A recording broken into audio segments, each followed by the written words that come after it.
कहानी की शुरुआत होती है एक घने जंगल से, जहां एक ताकतवर योद्धा फिनिस्ट और उसका वफादार साथी एंडी एक बेहद खतरनाक जंगली सुअर के पीछे पड़े हैं। ये सुअर कोई साधारण जानवर नहीं था, बल्कि इतने लंबे समय से गांव की फसलों को तबाह कर रहा था कि लोग उसका नाम सुनते ही कांप उठते थे।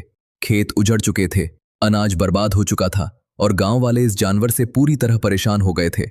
ऐसे में फिनिस्ट ने ठान लिया था कि वो इस जानवर को पकड़ कर ही रहेगा। फिनिस्ट खुद को गांव का सबसे बड़ा नायक मानता था। वो हर जगह अपनी वीरता के किस्से सुनाता फिरता था और चाहता था कि लोग उसे देखकर सिर झुकाएं। उसने एंडी से कहा, अगर आज ये सुअर मेरे हाथों से बच गया तो फिर मेरे नाम की सारी इज्जत मिट्टी में मिल जाएगी। इतना कहकर वो बिना डरे सुअर पर टूट पड़ा। उसने अपने हथियार से लगातार वार किए, लेकिन सुअर पर किसी भी चोट का कोई असर नहीं हुआ। वो और भी उग्र होता गया। एंडी ने भी फिनिस्ट की मदद करने के लिए वार किया, लेकिन उसका हथियार सीधे सुअर की नाक में जा घुसा। इससे वो जानवर पूरी तरह जाग गया और भयानक दहाड़ मारते हुए एंडी की तरफ झपटा। तभी फिनिस्ट उसके सामने आ गया। उसने दोनों हाथों से पूरी ताकत लगाई, लेकिन उस जानवर की ताकत के सामने वो भी ज्यादा देर टिक नहीं सका। सुअर ने एक झटके में उसे हवा में उछाल दिया और फिनिस्ट धड़ाम से उसके ऊपर ही जा गिरा। इसी बीच एंडी ने सूझबूझ दिखाते हुए एक रस्सी फेंकी। फिनिस्ट ने रस्सी पकड़ ली और चौंकाने वाली बात यह हुई कि सुअर हवा में उठ गया।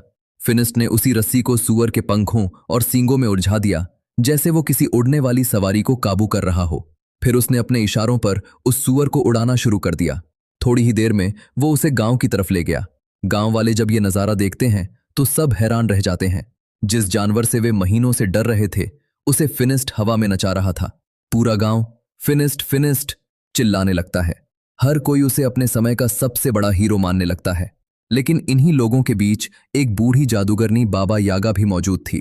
उसने फिनिस्ट की तारीफ नहीं की, बल्कि उसे चुनौती दे दी। उसने कहा, अगर तुम सच में इतने महान हो तो मेरे घर के बाहर जो बड़ा पत्थर पानी को रोक रहा है उसे हटाकर दिखाओ। फिनिस्ट ने हंसते हुए जवाब दिया कि उसने इससे कहीं बड़ी मुसीबतों का सामना किया है और ये तो बस एक छोटा सा काम है। लेकिन बाबा यागा ने साफ कह दिया कि वो अपनी आंखों से देखे बिना कुछ नहीं मानेगी। उसके इस जवाब पर वहां मौजूद लोग हंस पड़े। पहली बार फिनिस्ट को अपनी तारीफ के बजाय मजाक का सामना करना पड़ा। वो गुस्से से भर गया और वहां से सीधा अपने घर लौट आया। उसके मन में एक ही बात घूम रही थी, लोगों के सामने अपनी इज्जत कैसे वापस लाई जाए। तभी एंडी ने उसे एक रास्ता बताया। उसने दूर खड़े एक ऊंचे टावर की तरफ इशारा किया और कहा कि वहां एक राक्षस ने खूबसूरत राजकुमारी को कैद कर रखा है। अगर फिनिस्ट उस राक्षस को मारकर राजकुमारी को बचा ले तो उसकी वीरता की चर्चा हर जगह होगी। ये सुनते ही फिनिस्ट के भीतर फिर से वो पुराना जोश जाग उठा। उसे लगा कि यही मौका है अपनी खोई हुई प्रतिष्ठा वापस पाने का। रात ढलते ही दोनों टावर की तरफ निकल पड़े। वहां पहले से कई योद्धा मौजूद थे जो राजकुमारी को बचाने आए थे, लेकिन उनमें से ज्यादातर लोग वहां नाम कमाने से ज्यादा राजकुमारी से शादी करने का सपना लेकर आए थे। उन सब ने फिनिस्ट से पूछा कि अगर राक्षस को मिलकर हराया जाए तो राजकुमारी किसकी होगी। इस पर फिनिस्ट ने साफ कह दिया कि उसे राजकुमारी नहीं चाहिए, उसे तो सिर्फ नाम चाहिए। फिर वो चुपचाप एंडी को अलग ले गया और बोला कि वो राक्षस को अकेले ही खत्म करेगा। वो किसी और की मदद नहीं लेगा और सुबह का इंतजार भी नहीं करेगा। यही सोचकर वो खिड़की से सीधे टावर के अंदर घुस गया। अंदर जाते ही उसकी मुलाकात राजकुमारी से हुई। उसने डरते हुए पूछा, क्या तुम भी मरने आए हो? फिनिस्ट ने बड़े आत्मविश्वास से कहा, मैं तुम्हें बचाने आया हूं। लेकिन राजकुमारी डर कर पीछे हट गई और अंदर भाग गई। फिनिस्ट ने उसे रोकने की कोशिश की, उसका हाथ पकड़ लिया, मगर वो झटके से छूटकर एक खंभे के पीछे छिप गई। तभी अंधेरे से एक लंबा सर्प जैसा राक्षस फिनिस्ट पर झपट पड़ा। अब असली लड़ाई शुरू हुई। फिनिस्ट ने उस राक्षस पर हथियार से वार किए, लेकिन हर वार बेअसर रहा। तभी उसे समझ में आया कि यह कोई साधारण जीव नहीं, बल्कि एक ऐसे प्राणी का हिस्सा है जिसका आधा शरीर किसी सांप जैसा है। उसने साहस दिखाते हुए उस सर्पनुमा हिस्से को पकड़ लिया और अपनी पूरी ताकत से उसे फाड़ने की कोशिश की। लेकिन उसी पल राक्षस ने उसकी आंखों में जहर जैसा थूक छोड़ दिया। फिनिस्ट की आंखों के सामने अंधेरा छा गया। वो अब कुछ देख नहीं सकता था। अंधा होने के बाद भी वो रुका नहीं। उसने अपने पैरों से टटोलकर हथियार खोजा और फिर से हमला कर दिया। लेकिन अचानक राक्षस गायब हो गया, जैसे वो हवा में घुल गया हो। फिनिस्ट के लगातार वारों से टावर हिलने लगा, दीवारें टूटने लगीं और पूरा भवन जोर जोर से कांप उठा। शोर सुनकर बाहर खड़े योद्धा भी जाग गए। जब वे भीतर के मलबे के पास पहुंचे तो वहां न राजकुमारी दिखी न राक्षस। उन्हें बस मलबे के नीचे दबा हुआ फिनिस्ट दिखा, जो धीरे धीरे उठने की कोशिश कर रहा था। एंडी को जब पता चला कि फिनिस्ट अब देख नहीं सकता, तो वो उसे वहां से उठाकर घर ले गया। लेकिन फिनिस्ट की हालत बहुत खराब हो चुकी थी। आंखें खोने के बाद वो भीतर से भी टूट गया था। गुस्सा, दर्द और अपमान सब एक साथ उसके अंदर जमा हो गए थे। उसका व्यवहार चिड़चिड़ा हो गया था। वो किसी की भी बात सुनने को तैयार नहीं रहता था। एंडी को यह सब देखकर बहुत दुख हुआ। उसने सोचा कि बाबा यागा शायद मदद कर दे, इसलिए वो उसके पास गया और पूरी कहानी बता दी। लेकिन बाबा यागा ने साफ मना कर दिया। उसने कहा कि जब वो खुद मुश्किल में थी, तब फिनिस्ट ने उसका साथ नहीं दिया था। अब वो उसकी मदद क्यों करे? ये बात फिनिस्ट तक पहुंची तो वो और भी उदास हो गया। धीरे धीरे एंडी भी उससे दूर होने लगा। अब फिनिस्ट अकेला रह गया था। उसकी हालत दिन ब दिन बिगड़ती गई। काम करने की ताकत नहीं बची, पैसा खत्म होने लगा। वो बाहर जाकर सड़े गले फल खरीदता, कभी कभी बच्चों को उनमें से भी कुछ चुरा लेते। आखिर एक दिन वो अपनी खाली टोकरी लेकर बाजार में बैठा रहा, लेकिन खरीदने लायक कुछ भी नहीं बचा था। उसी समय बाबा यागा वहां से गुजरी। उसने फिनिस्ट को इस हालत में देखा और चुपचाप अपनी टोकरी से कुछ खाने का सामान उसकी टोकरी में डाल दिया। दोनों के बीच अभी बातचीत शुरू भी नहीं हुई थी कि अचानक गांव पर लुटेरों ने हमला कर दिया। चारों तरफ चीख पुकार मच गई। फिनिस्ट भले देख नहीं सकता था, लेकिन उसे सब कुछ सुनाई दे रहा था। लोगों की चीखें, घोड़ों की आवाजें, तलवारों की टकराहट, सब कुछ उसके कानों में गूंज रहा था। जैसे ही लुटेरे उसके पास आए, उसने सिर्फ आवाजों के सहारे उन पर हमला शुरू कर दिया। वो अंधा होते हुए भी 2-3 डाकुओं से एक साथ लड़ने लगा। एक डाकू ने उस पर रस्सी फेंकी, लेकिन फिनिस्ट ने उसी रस्सी से उसे घोड़े से नीचे खींच लिया और फिर उसकी जमकर धुनाई की। लेकिन अंत में कई लुटेरों ने मिलकर उसे गिरा दिया और वो बेहोश हो गया। जब उसे होश आया तो वो एक जहाज में था। उसके हाथ और गर्दन लकड़ी के ढांचे से बंधे हुए थे। जहाज में बाबा यागा और गांव के कई लोग भी कैद थे। हैरानी की बात यह थी कि एंडी उस जहाज में आजाद घूम रहा था। बाबा यागा ने उससे पूछा कि वो खुला कैसे है। एंडी ने बड़ी चतुराई से जवाब दिया कि उसने लुटेरों को यकीन दिला दिया है कि वो उनकी तरफ है और उन्हें फायदा पहुंचाएगा। साथ ही वो उनके बीच रहकर गांव वालों पर नजर भी रखेगा। एंडी के पास एक सोने का चिराग भी था। उसने कहा कि वो उसे बेचकर पैसे कमाएगा। लेकिन जैसे ही उसने चिराग साफ करने के लिए उसे रगड़ा, उसमें से एक जिन बाहर आ गया। जहाज में अफरा तफरी मच गई। डाकू घबरा गए, एंडी भी डर गया। एक डाकू ऊपर आया और उसने जिन को देखते ही हमला कर दिया, मगर जिन ने उसे हवा में उछाल दिया। जब जिन एंडी के पास खड़ा होकर उसकी इच्छा पूछने लगा, तो एंडी घबरा कर बोला कि वापस चिराग में चले जाओ। जिन मान गया और फिर से चिराग में समा गया। थोड़ी देर बाद एक डाकू आया, एंडी के गले पर तलवार रखी और उसका चिराग छीन लिया। जहाज आखिरकार अरब की भूमि पर पहुंचा। वहां गांव से लाए गए लोगों को गुलामों की तरह बेचने के लिए खड़ा कर दिया गया। तभी एक नकाबपोश आदमी आया और उसने फिनिस्ट, बाबा यागा और एंडी को खरीद लिया। वे सब उसके साथ एक विशाल महल में पहुंचे जहां रोबोट काम कर रहे थे। सब लोग देखकर हैरान थे, क्योंकि ये सब किसी जादुई दुनिया जैसा लग रहा था। नकाबपोश आदमी ने अपना चेहरा दिखाया। उसने बताया कि वह एक वैज्ञानिक है और जो कुछ भी वे देख रहे हैं वो जादू नहीं बल्कि विज्ञान का कमाल है। उसने कई मशीनें बनाई थीं जो इंसानों के काम को आसान बनाती थीं। फिनिस्ट ने उसे अपनी कहानी सुनाई, कैसे वो एक महान योद्धा था और कैसे आंखें जाने के बाद उसका जीवन बर्बाद हो गया। वैज्ञानिक ने कहा कि उसने फिनिस्ट और बाबा यागा के बारे में सुना है। वो गुलामों को खरीदकर उन्हें आजाद कर देता है। खाने के समय वैज्ञानिक ने अपने रोबोट से खाना मंगवाया। ये देखकर सभी दंग रह गए। बाबा यागा को लगा कि यह जादू है, लेकिन वैज्ञानिक ने बताया कि वो पिछले 500 सालों से इन मशीनों पर काम कर रहा है। ये सुनकर बाबा यागा हैरान रह गईं। उसने पूछा कि तुम इतने सालों से जवान कैसे हो?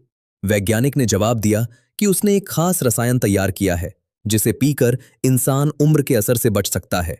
इसके बाद वो उन्हें अपनी प्रयोगशाला में ले गया। वहां फिनिस्ट ने पूछा कि क्या उसकी आंखें वापस आ सकती हैं? वैज्ञानिक ने कहा कि आंखें तो नहीं, लेकिन कुछ और जरूर है। उसने फिनिस्ट को एक खास चश्मा पहनाया और उसकी दुनिया फिर से रोशन हो गई। अब वो सब कुछ देख सकता था। वैज्ञानिक का मानना था कि जादू से दुनिया को नुकसान होता है और विज्ञान ही असली समाधान है। उसने ये भी कहा कि वो एक ऐसी मशीन बना चुका है जो जादुई चीजों की शक्ति खत्म कर सकती है। इस बात को साबित करने के लिए उसने वो सोने का चिराग निकाला। बाबा यागा ने उसे सावधान रहने को कहा, लेकिन वैज्ञानिक नहीं रुका। उसने चिराग घिसा और जिन बाहर आ गया। तुरंत उसने अपनी मशीन चालू कर दी और जिन उसके अंदर खिंच गया। वैज्ञानिक ने गर्व से कहा कि देखो, मैंने जादू को खत्म कर दिया, लेकिन ये सिर्फ शुरुआत थी। उसी रात उसे खबर मिली कि पास की पहाड़ी पर एक राक्षस लोगों को नुकसान पहुंचा रहा है। वैज्ञानिक ने तय किया कि उसे पकड़ना ही होगा। फिनिस्ट ने जैसे ही सुना कि उस राक्षस का चेहरा शेर जैसा है और पूंछ सांप जैसी, वो समझ गया कि यही वही राक्षस है जिसने उसकी आंखें छीनी थीं। वो तुरंत बोला कि वो भी साथ चलेगा, वो बदला लेना चाहता था। वैज्ञानिक पहले तो नहीं माना, लेकिन फिनिस्ट ने कहा कि आपने मेरी जान बचाई है, अब मैं आपकी मदद करूंगा। तभी वैज्ञानिक ने उसे एक खास गैजेट दिया। उसने बताया कि अगर इसे राक्षस के पास रखा जाए तो वो अपने आप कैद हो जाएगा। अगली रात बाबा यागा चुपके से वैज्ञानिक की लैब में घुस गईं। वो अमरता वाला रसायन चुराना चाहती थी, लेकिन वैज्ञानिक ने उसे पकड़ लिया और कहा कि अगर तुम लोग राक्षस को पकड़ लाएं तो तुम्हें इस रसायन का हिस्सा मिलेगा। अगले दिन सब लोग यात्रा के लिए तैयार हो गए। वैज्ञानिक ने उन्हें अपनी उड़न मशीन दिखाई, जिससे वे बहुत जल्दी उस पहाड़ी तक पहुंच सकते थे। उसने फिनिस्ट के हथियार को भी खास बना दिया था। उसमें अब एक बटन था, जिससे वो पहले से कहीं ज्यादा ताकतवर बन गया था। सब लोग उस मशीन में बैठे और राक्षस की पहाड़ी की ओर रवाना हो गए। पहाड़ी पर पहुंचकर फिनिस्ट ने राक्षस के पैरों के निशान देखे। वे सीधे एक गुफा के अंदर जा रहे थे। उसने वैज्ञानिक की मशीन गुफा के बाहर रख दी और तय किया कि राक्षस को मारना नहीं, बल्कि कैद करना है। इसलिए वो अकेले गुफा के अंदर गया, राक्षस को ललकारा और फिर बाहर निकल आया। लेकिन जैसे ही वो बाहर पहुंचा, उसका सिर एक पेड़ से टकरा गया और वो बेहोश हो गया। तभी राक्षस बाहर निकल आया, लेकिन बाबा यागा ने तुरंत मशीन चालू कर दी। मशीन से लंबी लंबी जंजीरें निकलीं और उन्होंने राक्षस को जकड़कर अंदर खींच लिया। फिर उसने लीवर बंद किया और राक्षस कैद हो गया। कुछ देर बाद फिनिस्ट को होश आ गया। अब सब लोग सुरक्षित थे और वापसी का सफर शुरू हुआ। रास्ता लंबा था, इसलिए वे रात में एक जगह रुक गए। तभी पिंजरे के अंदर से किसी लड़की की आवाज आई। फिनिस्ट ने जाकर पिंजरा खोलने की कोशिश की, लेकिन बाबा यागा ने उसे रोका। फिर भी वो नहीं रुका। जैसे ही पिंजरा खुला, उसके अंदर वही राजकुमारी निकली जिसे फिनिस्ट ने टावर में देखा था। बाबा यागा को अब समझ आ गया कि यही वो रहस्यमयी लड़की थी। उसने चेतावनी दी कि उसे बाहर निकालना खतरनाक हो सकता है, लेकिन फिनिस्ट तो पहले ही उसके प्यार में पड़ चुका था। उसने जैसे ही राजकुमारी की तरफ हाथ बढ़ाया, बाबा यागा ने उसे धक्का देकर पिंजरा दोबारा बंद कर दिया। तब राजकुमारी ने सच्चाई बताई। उस पर श्राप है, अगर कोई आदमी उसे छू ले तो वो राक्षस में बदल जाती है। उसने कहा कि वो बुरी नहीं है, वो तब तक किसी को नुकसान नहीं पहुंचाती जब तक कोई पहले हमला न करे। वो पहाड़ों में अकेले रहती है ताकि किसी को तकलीफ ना हो, लेकिन इंसान उसे वहां भी चैन से नहीं जीने देते। तभी वैज्ञानिक ने एक किसान की बिल्ली पकड़ ली। किसान ने बहुत मिन्नतें की कि ये बिल्ली तो सबका भला करती है, क्योंकि रात में इससे रोशनी निकलती है, लेकिन वैज्ञानिक नहीं माना। उसने अपनी मशीन से बिल्ली का जादू खींच लिया और उसे एक केमिकल में बदल दिया। अब फिनिस्ट और राजकुमारी के बीच भावनाएं बढ़ने लगी थीं, लेकिन बाबा यागा और एंडी को जब वैज्ञानिक की असली सच्चाई पता चली तो वे डर गए। उन्होंने देखा कि वैज्ञानिक रोबोट नहीं, बल्कि जादू से चलने वाले पुतलों का इस्तेमाल कर रहा था। असल में उसकी उम्र बढ़ाने वाला रसायन भी मासूम जादुई जीवों की शक्ति खींचकर बनाया गया था। बाबा यागा ने क्रोध में कहा कि तुम झूठे हो, तुम विज्ञान के नाम पर जादू चुराते हो। ये सुनकर वैज्ञानिक भड़क गया और बोला कि जो भी मेरा सच जान लेता है वो जिंदा नहीं बचता। उसने तुरंत अपने रोबोटों को तैयार कर लिया। राजकुमारी को भी पकड़ लिया गया और उसकी शक्ति खींचने की कोशिश की गई। फिनिस्ट ने बचाने की कोशिश की, लेकिन वो बंधा हुआ था। तब उसने एक साहसिक कदम उठाया। उसने जानबूझकर राजकुमारी का हाथ पकड़ लिया। श्राप के असर से वो राक्षस में बदल गई, लेकिन इसी रूप में उसने अपनी जंजीरें तोड़ दी और भाग निकली। इसी अफरा तफरी में बाबा यागा और फिनिस्ट भी वहां से निकल गए, लेकिन वैज्ञानिक के आदमी उनका पीछा करने लगे। बाबा यागा ने अपने जादू से तरबूज के बीजों को तरबूजों में बदलकर दुश्मनों का रास्ता रोक दिया। वैज्ञानिक ने अपना विशाल टर्टल रोबोट निकाला, जिससे पूरा महल हिलने लगा। अब असली युद्ध शुरू हो गया था। वो रोबोट तोप के गोले बरसाने लगा और वैज्ञानिक खुद उसके अंदर बैठकर सब पर हमला करता रहा। फिनिस्ट ने योजना बनाई कि बाबा यागा उसका ध्यान भटकाएगी और वो रोबोट पर चढ़कर उसे उल्टा कर देगा, क्योंकि अगर वो टर्टल रोबोट उल्टा हो गया तो फिर सीधा नहीं हो पाएगा। बाबा यागा ने बहादुरी से उसका सामना किया, लेकिन रोबोट की एक मशीन ने उसके अंदर का जादू खींचना शुरू कर दिया, जिससे वो बूढ़ी दिखने लगी। फिनिस्ट को यह देखकर बहुत दुख हुआ, लेकिन उसने हार नहीं मानी। वो रोबोट पर चढ़ गया। वैज्ञानिक ने उसे गिराने के लिए अपने पंख फैलाए और उसी अफरा तफरी में फिनिस्ट का चश्मा नीचे गिर गया। अब वो फिर से अंधा हो गया था। लेकिन बाबा यागा ने उसे निर्देश देना शुरू किया। कहाँ जाना है, कैसे बचना है, कब वार करना है। तभी राक्षस बनी राजकुमारी भी वहां आ गई। उसे देखकर वैज्ञानिक घबरा गया। फिनिस्ट ने मौके का फायदा उठाकर रोबोट की जंजीर कस दी और उसे उल्टा कर दिया। रोबोट के भीतर जमा सारा जादुई केमिकल नीचे गिरने लगा। वैज्ञानिक ने अपने पंखों से भागने की कोशिश की, लेकिन वो खुद उसी जादुई केमिकल में गिर गया और खत्म हो गया।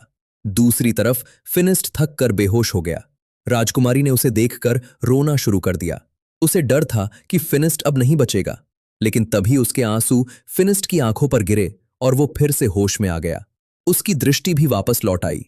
फिनिस्ट ने राजकुमारी से अपने प्यार का इजहार किया और वादा किया कि वो हमेशा उसके साथ रहेगा। लेकिन राजकुमारी ने दुखी होकर कहा कि श्राप के कारण वो उसके साथ नहीं रह सकती। इसलिए फिनिस्ट और उसके साथ ही गांव लौट आए, लेकिन उसका दिल अब भी उसी राजकुमारी में अटका हुआ था। इसी दौरान बाबा यागा ने अमरता के रास्ते के साथ साथ राजकुमारी के श्राप को तोड़ने का भी तरीका खोज निकाला। वो खुशी खुशी फिनिस्ट के पास पहुंची और बोली कि श्राप असल में जानबूझकर लगाया गया है, यानी राजकुमारी की कोई गलती नहीं है। अब उन्हें बस उस श्राप को तोड़ने का उपाय ढूंढना है। और यहीं से कहानी एक नए सफर की तरफ बढ़ जाती है, जिसका अगला हिस्सा शायद आगे आने वाला है।